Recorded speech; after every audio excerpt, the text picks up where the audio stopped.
Olá, queridos amigos, querida família São Mateus, queridos amigos de outros lugares, de outras congregações que se encontram conosco aí no programa, no projeto Compartilhar da nossa comunidade. Sempre é uma alegria estar com vocês. Estamos de volta aí, um período de férias que eu tive aí, me distanciei um pouquinho de vocês, mas já estamos de volta, né? Tudo começando de novo a funcionar essa semana.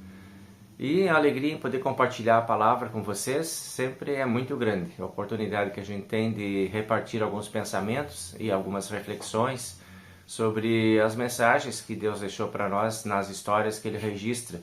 Aí é o que nós estamos seguindo agora, né, o Antigo Testamento, as histórias bíblicas principais do Antigo Testamento. Nós, na última vez, tivemos a oportunidade de falar um pouquinho sobre o Jacó, né, a saída de Jacó lá, aquela noite que Jacó dormiu na estrada e a escada do céu que ele enxergou. Depois desse momento, Jacó segue, né, ele acorda e segue sua caminhada e vai ao encontro da próxima parada, que é onde nós vamos encontrar o Jacó com o seu tio, né, lá é o Labão, que era o tio do Jacó.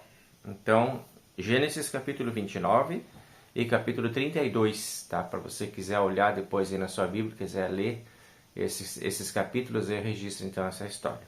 Vamos lá.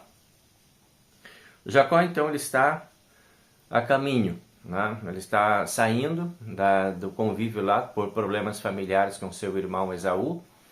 Então a gente já pode ver que teve uns conflitos bem importantes ali, que resultou no afastamento dos dois irmãos, que eram irmãos gêmeos, não conseguiram se entender e houve necessidade de um afastamento temporário, pelo menos a gente vai ver hoje aí, e isso era necessário para, digamos assim, esfriar um pouco os ânimos, né, das coisas que estavam bem fora do controle, lá por problemas resultantes de escolhas e decisões deles mesmos, né? Eles criaram problemas entre eles lá, não conseguiram administrar. E o distanciamento foi uma estratégia importante, necessária, para curar aquela ferida que ficou nos relacionamentos. Por vezes isso é importante também para a gente poder pensar nas nossas relações familiares, né? É sempre um desafio a manutenção de uma relação familiar sadia, né? A gente conseguir fazer um movimento de permanecer unido, permanecer pacificado, né? Na família, todo mundo se entendendo, todo mundo se acolhendo, todo mundo se perdoando, todo mundo se ajudando. Às vezes isso é um desafio bem grande para a gente não consegue às vezes manter esse ambiente assim, mais sadio dos relacionamentos familiares. Por vezes é muito difícil manter com a família um relacionamento e mais fácil manter um relacionamento com pessoas estranhas de fora, né, que são mais distantes um pouco. Mas veja bem, o Esaú, o Jacó, ele sai então, né, e ele vai ao encontro de um parente. É um irmão da mãe dele, chamado Labão. E lá então ele vai desenvolver toda uma nova trajetória, um novo projeto de vida. Ele chega lá, ali no caminho ele já vai encontrar com algumas pessoas, né, existiam naqueles trajetos, naqueles caminhos desérticos, por lá muitos poços, né, reservatórios de águas, que eram muito conhecidos, e eles então já se dirigiam para aqueles lugares, porque essa era uma estratégia de viagem de sobrevivência. Ali se encontrava então água e por vezes até alimento e algumas pequenas estruturas assim mais comunitárias que podiam dar suporte para viagens que eram necessárias naquele tempo. Então Labão ele vai se encontrar primeiro com Raquel. Desculpa. Raquel, então, é assim, o primeiro olhar romântico, né, do Jacó. Ali, Jacó já começa a desenvolver uma relação assim, mais estreita com a Raquel, que vai resultar depois no casamento deles, né? E a gente vai ver que isso é só um começo que tem aí, né? Jacó vai ao encontro dessa família parente, né? E lá ele começa a desenvolver todo um trabalho, permanência lá com o seu tio, o Labão. E ele diz então, ó, eu vou te dar um salário, né? O Labão faz um acordo com o Jacó. Eu vou te dar um salário para você trabalhar. Você vai trabalhar para mim por 7 anos e depois você vai poder casar com a minha filha, depois desse tempo de trabalho. E o Jacó concordou, estava apaixonadão, né, lá pela Raquel, e se dispõe 7 anos de trabalho, né, e vai fazendo tudo que era estipulado lá pelo parente, pelo tio, né, na verdade. Só que acontece o seguinte, que depois de 7 anos de trabalho, o Jacó vai conversar com o Labão, vamos fechar o negócio então, vamos fazer o casamento agora, cadê a Raquel, vamos lá. E o tio, no Labão, surpreende o Jacó com uma outra notícia que ele não estava preparado.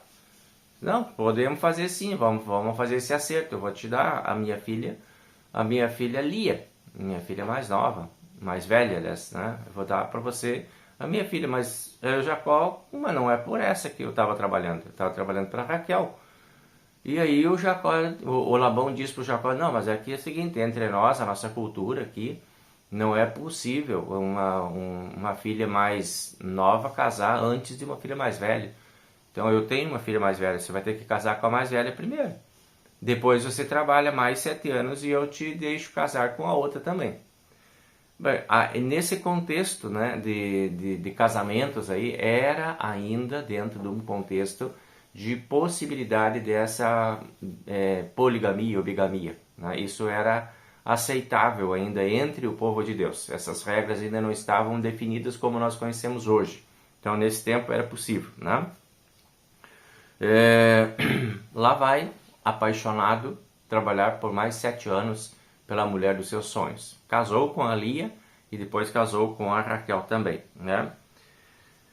Bueno, o que acontece é que nesse tempo de trabalho, o Jacó vai se estabelecendo. Ele trabalha, mas ele não trabalha só pelo casamento. Ele vai desenvolvendo suas habilidades, ele tem conhecimento, tem habilidades, seus rebanhos vão aumentando, seus empregados vão aumentando, ele vai tendo que contratar mais gente para cuidar, e a coisa vai aumentando, e isso começa meio que chamar a atenção assim do Labão. Esse rapaz está crescendo muito aí, né?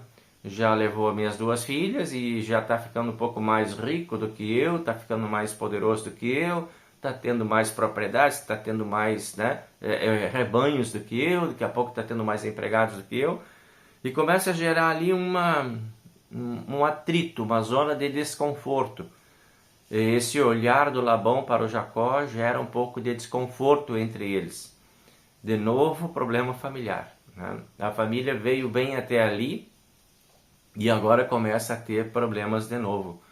Problemas de inveja, problemas de ciúme, problemas, né, de cobiça, quem sabe, alguma outra coisa a mais, um crescendo mais do que o outro. Coisas comuns, né? Nas famílias ainda hoje acontece isso também. É comum, de repente, os irmãos, os parentes, os tios, os sobrinhos, os primos, olharem um para o outro e verem assim, mas aquele tem mais, aquele é mais rico, aquele já comprou agora mais um trator, mais uma máquina, mais um carro, mais um pedaço de terra, mais um apartamento, seja lá o que for, está comprando, está adquirindo, está se estabelecendo. E aí, às vezes, os olhares geram um pouco de desconforto por conta dessas situações de inveja, quem sabe, ou de cobiça, quem sabe. E isso leva, então, diz aqui que, no texto, né, diz assim que o olhar de Labão já não era mais assim muito agradável para o Jacó. Já era um olhar de descontentamento. Esse rapaz está crescendo demais, quem sabe o tio está pensando, né? E o Jacó se vê meio que desconfortável dentro desse contexto. Normal, né? Ele não estava fazendo nada errado, porque ele era um trabalhador, ele estava conquistando as coisas dele. Mas o tio estava entendendo isso de uma forma diferente. Então o Jacó começa a preparar a sua fuga de novo. Lá vai Jacó fugir de novo de um problema familiar, né?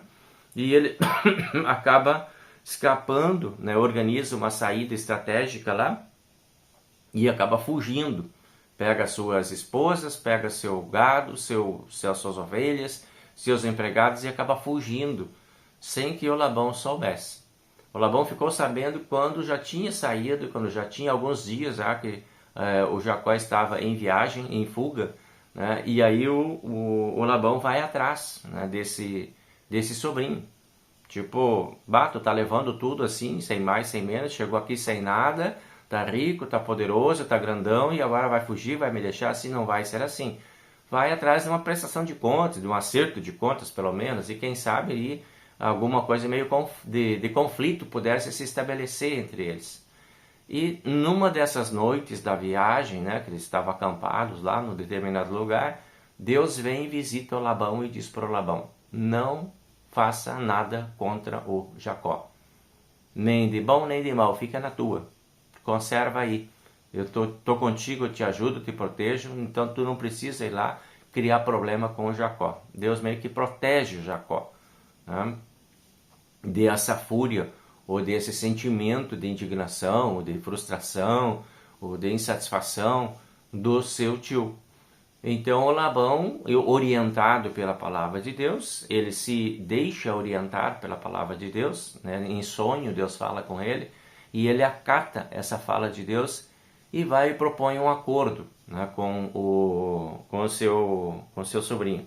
Vamos fazer uma aliança, né, que sirva de testemunho para mim e para ti.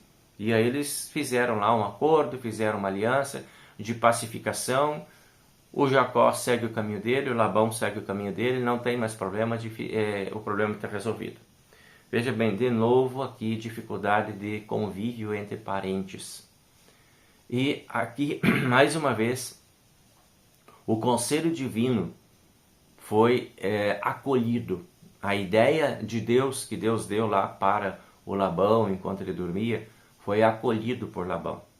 Quanto isso é importante para nós resolvermos os nossos problemas familiares. Às vezes, a gente tem problemas familiares, desavenças e desentendimentos, e é muito caprichoso, né, ou caprichosa, na tentativa de fazer valer aquilo que eu quero que aconteça.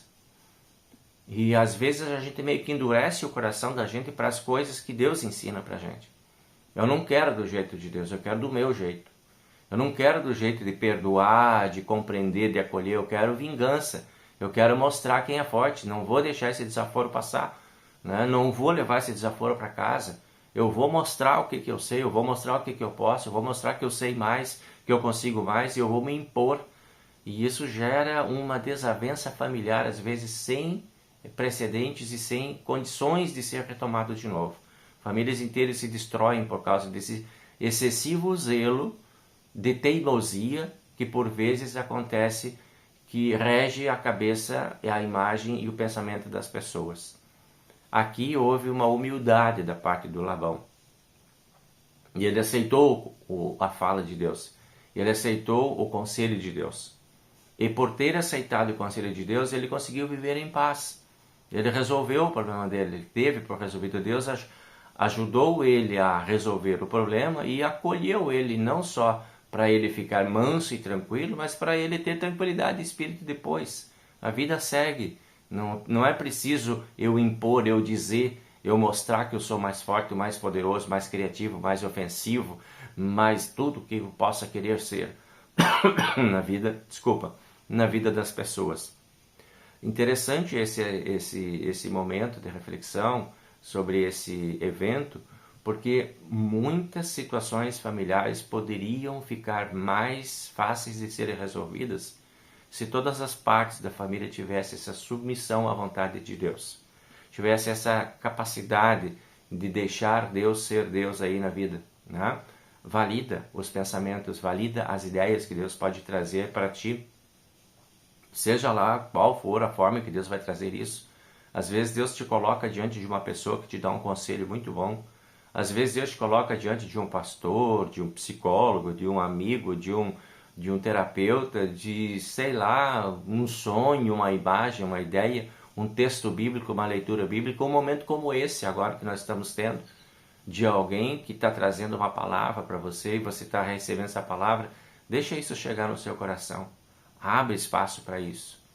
Deixa a palavra de Deus chegar aí no teu coração, que às vezes está meio firme, meio endurecido lá, pela aquela teimosia dos problemas familiares e que são tão difíceis de serem resolvidos, né, sozinhos, só pela nossa força ou pela nossa capacidade, ou pelo nosso pensamento, às vezes é bem mais difícil de resolver. Então, aí relaxa um pouco, baixa um pouco a guarda, deixa Deus entrar na tua história, na história tua com teu irmão, com a tua irmã, com o teu parente, com o teu amigo, com o teu vizinho, com as pessoas que são da tua relação, né? Com os teus filhos, com os teus pais, para que aquelas brigas, aqueles ranços, aquelas teimosias não se tornem assim um carro de batalha, um orgulho a ser sustentado. Não vou abrir mão disso nunca, nunca mais vou falar contigo, nunca mais vou responder a tua mensagem, nunca mais vou deixar você entrar na minha casa, nem quero ver mais a tua cara, nunca mais é tempo demais. O dia de amanhã pode trazer para nós oportunidades para a gente rever isso e necessidades para a gente precisa disso, do contato, do olhar, do acolhimento e do perdão da família amiga. E aí então Jacó vê-se harmonizado com seu tio e dentro desse já processo de harmonia e reconstrução, o Jacó volta para a casa dele, né? O Labão volta para suas terras e o Jacó volta para a terra dele ao encontro do seu irmão Esaú. E de novo a gente vê aqui que vai haver um encontro de pessoas que estavam com suas relações estremecidas. Quando saiu dali, Jacó deixou coisas pegando fogo ali naquele cenário. E agora ele volta. E ele volta com um monte de recursos, né, riquezas também. Só que olha de novo no caminho, lá numa outra noite, Jacó agora vai ter um sono.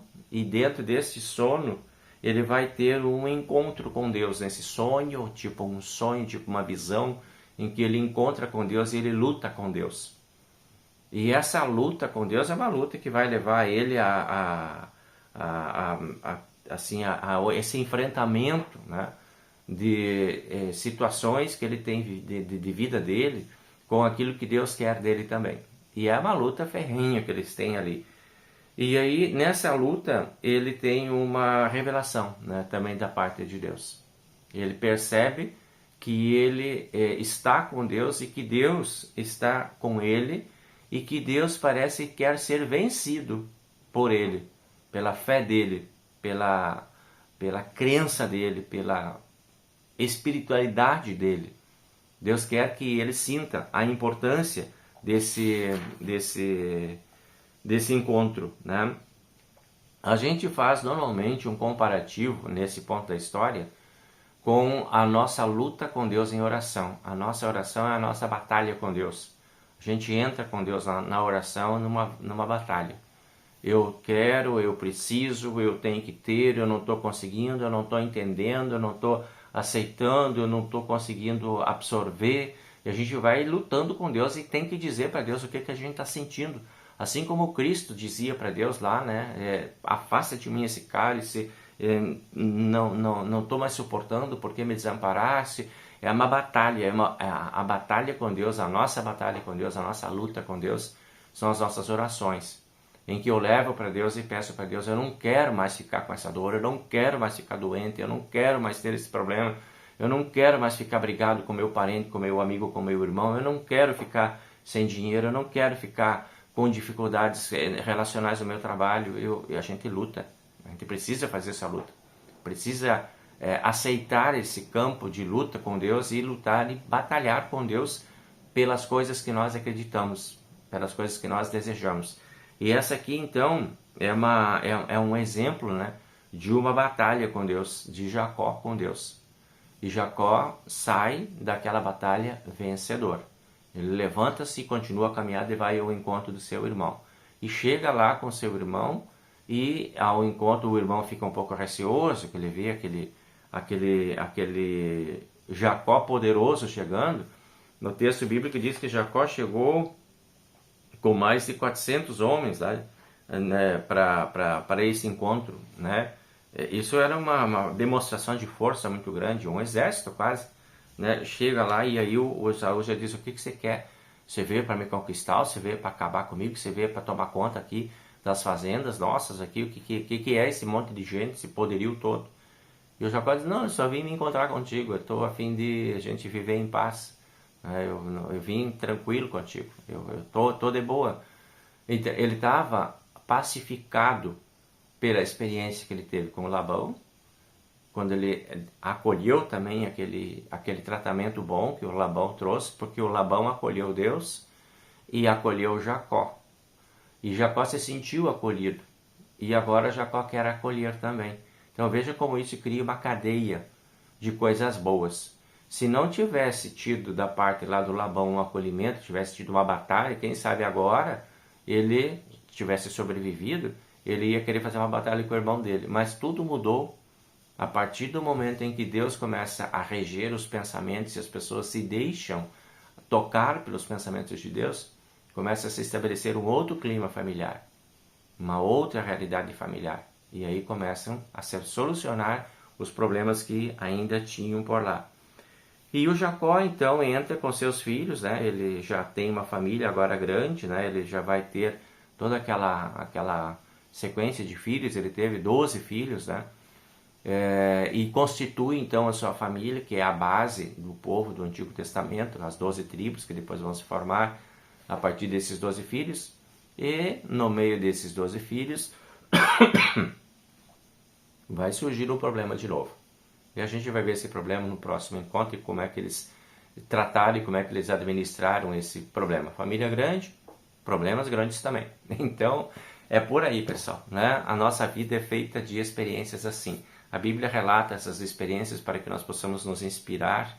Deus deixou esses registros históricos para que nós possamos nos orientar de como poder lidar com essas situações e circunstâncias diferentes que podem trazer inspiração para a solução de problemas que nós temos em nossos relacionamentos também.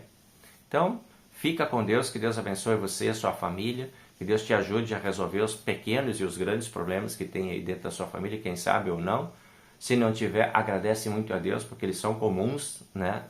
É normal todo mundo ter esses problemas, mas se hoje você não tem, agradeça porque não tem problemas, porque tem paz e tranquilidade. Esse é o ideal para todos nós dentro das nossas famílias. Então, um bom tempo, que Deus abençoe você, que o Senhor te abençoe e te guarde, que o Senhor faça resplandecer o seu rosto sobre ti e tenha misericórdia de ti, que o Senhor sobre ti levante o seu rosto e te dê a paz. Amém. Até a próxima semana. A gente se vê por aí, tá bem? Beijo para vocês. Tchau, tchau.